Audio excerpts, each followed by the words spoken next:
जोरदार आयाबद्दल स्वागत करूया. छान अशा संध्याकाळी एक सुरेख असा माहोल आपल्याला पाहायला मिळणार आहे. संगीत सोहळा वाक्या या मराठी चित्रपटाचा होणार आहे आणि त्यानिमित्ताने या चित्रपटातील सर्व कलाकार आज आपल्यामध्ये उपस्थित झालेले आहेत आणि म्हणूनच तुम्हा आम्हाला अभिमान वाटावी अशी एक गोष्ट घडते ज्यांनी संपूर्ण बॉलिवूड चित्रपटसृष्टीमध्ये स्वतःचं अस्तित्व निर्माण केलेलं आहे आणि वेगळा अभिनय करत आहे. मला स्वतःला अभिमान वाटतो की मराठी चित्रपटसृष्टीमध्ये जी स्त्री महिला म्हणजे महिला दिग्दर्शकाची जी परंपरा आहे त्या परंपरेमध्ये ठराविक अशा निर्मात्याची नावं किंवा दिग्दर्शकाची नावं घेतली जाते. सई परांजपे, विजया मेहता. मग नंतर कोण असा प्रश्न निर्माण झाला होता. परंतु काही चित्रपट आपल्या पद्धतीने हाताळले, काही व्यावसायिक होते, काही कलात्मक असे चित्रपट होते आणि त्या चित्रपटाला नुसतं परिमाप दिलेलं नाही तर त्याचं कौतुकही झालं. मोकळा श्वास नावाचा चित्रपट अतिशय गाजला होता. पुरस्कार यादीमध्ये त्याची नोंद घेतली गेली होती. समीक्षकांनी त्याची दखल घेतली होती आणि त्या चित्रपटाचं म्हणजे दूरदर्शन म्हणा, आणखी म्हणा, वृत्तनिवेदिका म्हणा, काही त्यांच्या दिग्दर्शन आणि निर्मिती कारकिर्दीच्या बरोबर आणखीन एक अभिमानाने कौतुकाने नाव जोडलं जातं ते म्हणजे देखणी नायिका. असा शब्द फार क्वचितच नायिकेच्या बाबतीत वापरला जातो पण त्यांच्या बाबतीत हक्काने वापरला जाणारा देखणी नायिका, देखणी दिग्दर्शिका, देखणी निर्माती अशी कांचना अधिकारी आता आपल्यामध्ये आलेले आहेत. याही ते बऱ्याच जणांनी वेगवेगळ्या जबाबदाऱ्या पार पडलेल्या आहेत आणि सगळ्यात महत्त्वाचं म्हणजे राज दत्त ज्यांनी मराठी चित्रपटसृष्टीला वेगळे भोव आहे बरे ज्यांनी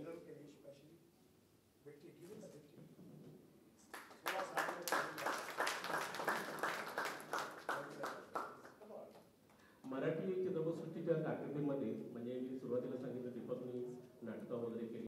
सर्व पत्रकार मित्र आणि चॅनलच्या वतीने आलेले सर्व पत्रकार यांचं खरोखरच मनापासून स्वागत आहे. हा सोहळा देखणा होण्यासाठी त्यांचं मोठं सहकार्य लाभणार आहे.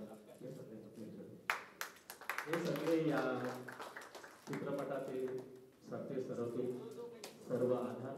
हा चित्रपट प्रभावी होण्यासाठी, हा चित्रपट दर्जेदार होण्यासाठी ज्यांनी मेहनत घेतली ते हे सर्व आज व्यासपीठावर आणि हा सुरेख कॅसेट प्रकाशन सोहळा होतो आहे. ज्या चित्रपटाचं इंटरनॅशनल महोत्सवामध्ये दखल घेतली गेलेली आहे आणि अशा या कॅसेटचं प्रकाशन बॉलिवूडचे प्रसिद्ध अभिनेते आणि तुमचे आमचे लाडके कलाकार तुषार कपूरजी यांच्या हस्ते या वाक्याचा सोहळा होते.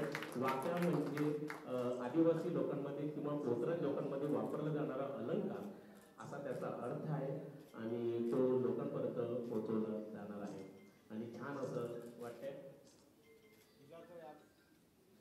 अनमोल क्षण आहे.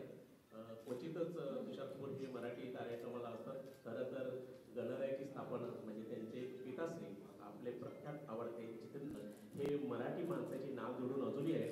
अजूनही ते गिरगावमध्ये गणेश उत्सवामध्ये सहभागी होतात.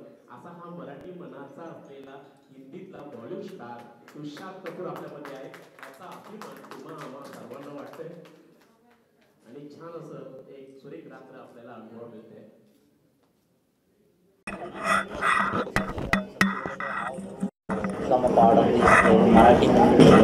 एक्चुअली इस फिल्म के प्रोड्यूसर हैं mister Sunny Shah of Shah entertainment. वो मेरे मित्र हैं और उनके लिए आए मैं यहाँ पर.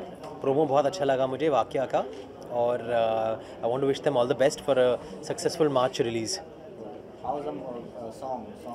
बहुत ही मतलब थीम के हिसाब से गाने हैं, बहुत इमोशनल गाने हैं और आई थिंक ये फिल्म बहुत मीनिंगफुल सिनेमा वाली फिल्म लग रही है मुझे. प्रोमो के ज़रिए ऐसा लग रहा है कि इसमें बहुत अच्छे सोशल इश्यूज़ को कहानी में निखार कर लाया गया है. So I would say the songs also gel with the mood of the film. We have produced one Marathi film earlier, Taryanche Bet, और अगर ऐसी स्क्रिप्ट हमें वापस मिले तो obviously we will want to support it.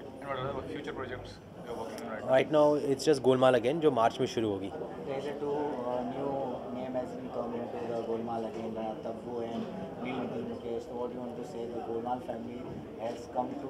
Yes, becomes bigger, better, more the merrier. That's what I would say. So what's the status when the movie shooting is going to start? 8 March को. Thank you so much. Thank you.